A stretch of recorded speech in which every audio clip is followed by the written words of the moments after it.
La menace est de plus en plus diffuse parce qu'effectivement, un attentat peut être commis à tout moment, n'importe où. Donc cela demande des précautions beaucoup plus fortes qu'auparavant, de par la diffusion et la multiplication des auteurs possibles d'attentats et le nombre de cibles potentiellement démultipliées.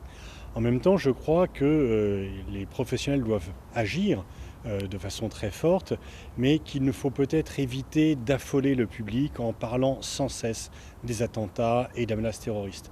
En cette affaire, il vaut mieux agir que parler. Et donc je pense que les différents responsables de la sécurité, aussi bien les compagnies aériennes, les aéroports, etc., sont très sensibles à ce danger depuis déjà assez longtemps et qu'ils adaptent leur comportement et leurs précautions à l'évolution des risques.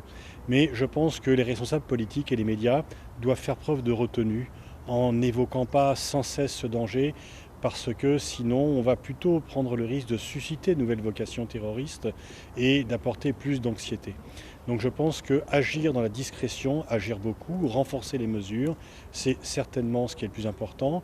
Et puis il faut aussi partir du principe que le risque zéro n'existe pas plus ici qu'ailleurs d'ailleurs, et que donc il faut vivre avec ce risque en étant vigilant, mais sans céder à la panique.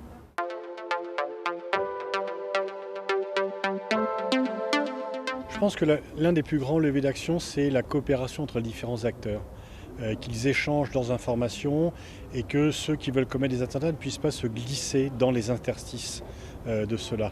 Et donc le fait que les compagnies aériennes, les autorités nationales, les autorités, les responsables de l'aéroport échangent de plus pour qu'il n'y ait pas de trou dans le dispositif. Et donc c'est vraiment les échanges, la coopération, le retour d'expérience aussi qui est très important.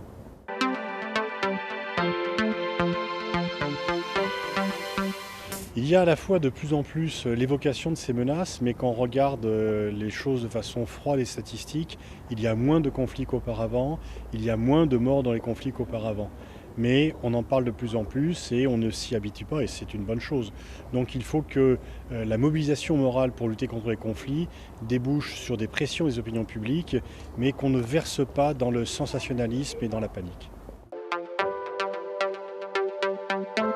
Qu'ils ont de la chance d'être là, ils se sont battus pour l'être et donc qu'ils profitent de ce cadre qui a l'air sympathique et je pense qu'ils vont passer parmi les meilleures années de leur vie, donc ils en profitent le plus possible, bien sûr en travaillant, mais on peut très bien mêler travail et convivialité.